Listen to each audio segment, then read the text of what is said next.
Here's a tomato secret most new gardeners miss. Removing one tiny shoot, called a sucker, could double your harvest by the end of summer. Really? Today, I'll show you exactly how, when, and why to prune tomato suckers, so your garden gives more fruit, less stress. Hi friends. Welcome back to Garden Life America, where we help you grow smarter, not harder. Let's dive in. What are tomato suckers? A sucker is a small shoot that appears in the angle, or elbow, between the main tomato stem and a side branch. If you let that sucker grow, it'll become a full branch with leaves, flowers, and maybe fruit. But here's the problem. Each sucker competes with the rest of the plant for water, nutrients, and sunlight. So while it might give you more tomatoes eventually, in most cases it just takes energy away from the fruit already developing. Especially in indeterminate tomatoes, the tall, vining type, suckers can quickly turn your plant into a wild mess. By removing them, you help your tomato plant focus on what really matters, producing healthy, delicious fruit. Why July is prime time for pruning? In July, tomato plants grow explosively. New suckers appear every day. If you blink, they're 6 inches long. Left alone, these extra branches crowd the plant. That means less airflow, and more risk of fungal diseases like early blight or powdery mildew. Overgrown plants also shade their own fruit, delaying ripening and attracting pests. So July is the month to stay vigilant. Think of it as a haircut. Neat, tidy plants are healthier, stronger, and more productive. Tools and materials. You don't need a lot to prune tomato suckers, but the right tools make it easier. Gloves, for protection and better grip. Bypass pruners, sharp and precise. Scissors or garden shears, for thicker growth. Rubbing alcohol, for disinfecting tools between cuts. Soft ties or garden clips, to support branches after pruning.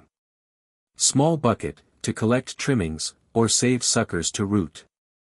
Pro tip, always prune on a dry day, never after rain or watering.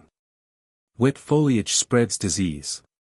Step by step, how to remove tomato suckers. Step 1, find the sucker. Look for the elbow where a side branch meets the main stem. The tiny shoot growing from that angle is the sucker. Step 2, decide, pinch or cut. If it's under 4 inches, pinch it off with your fingers. If it's larger or woody, use clean pruners. Step 3, limit how much you remove. Never strip a plant bare, especially on hot days. Remove a few suckers per session, and wait a few days before doing more. Step 4, support and observe. After pruning, check if the plant needs extra support. Tie up any leaning branches. Bonus, take a photo or make a journal note. You'll learn faster with a record of what you trimmed and how the plant responded. Determinate versus indeterminate tomatoes. Not all tomatoes need aggressive pruning. Indeterminate varieties, like Brandywine, Sungold, or Cherokee Purple, grow continuously. Prune these regularly. Determinate varieties, like Roma or Bush Early Girl, grow to a set size and fruit all at once. Prune lightly, mostly for airflow. Removing too many suckers from a determinate tomato can actually reduce your total yield. Know your variety, and prune accordingly. Why it works, the plant science behind pruning. Every tomato plant has a limited energy budget.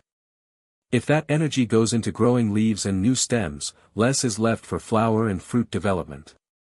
Suckers are like side projects, interesting, but distracting. Removing them keeps the plant focused. Plus, pruning improves airflow and light exposure. That means less disease, stronger stems, and fruit that ripens faster, even in the shadier parts of the plant. You're not hurting the plant, you're helping it perform at its best. What to do with the suckers you remove? Here's a fun bonus. Don't throw your suckers away, root them. Just place a 4 to 6 inch sucker in a jar of water. Change the water every 2 to 3 days. In a week or two, it will sprout roots. You just cloned your tomato. Transplant rooted suckers into pots or garden corners, and enjoy a second wave of tomatoes later in the season. Tip: keep a few as backups in case a storm damages your main plants. Extra care after pruning. After pruning, your plant might go through a small adjustment period. Here's how to help it recover quickly. Water deeply the next morning. Apply a diluted compost tea or liquid organic fertilizer, low nitrogen.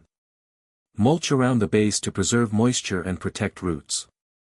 Inspect for any signs of stress or pests in the following days. Bonus tip: lay a flat stone near the base of each plant. It helps retain soil moisture and keeps the area warm at night. Common mistakes to avoid. Don't prune when plants are wet, that's a fast track to disease. Don't rip large suckers by hand, use clean, sharp tools.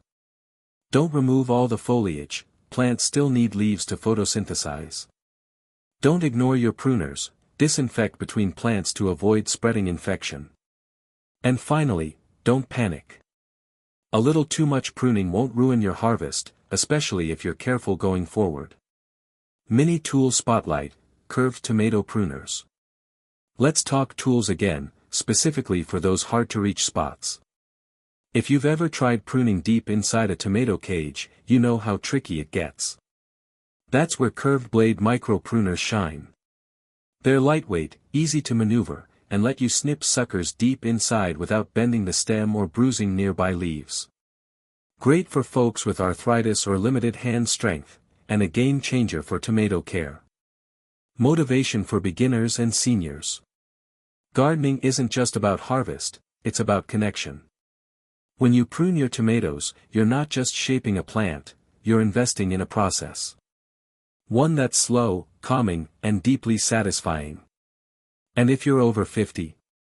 Research shows that regular gardening activities like pruning improve mood, reduce anxiety, and even support cognitive health. So yes, you're doing your tomatoes a favor. But you're doing one for yourself too. So, should you remove tomato suckers? Yes, smart, timely pruning can mean the difference between a tangled mess and a tomato goldmine. Better airflow. Bigger fruit. Healthier plants. And a few free clones for good measure. Tell us in the comments, do you prune your suckers? Or do you let your tomatoes grow wild? If this helped, give us a thumbs up and subscribe. New garden videos every week, packed with clear, actionable advice to help your garden grow better, not harder. Until next time, happy pruning and even happier harvesting.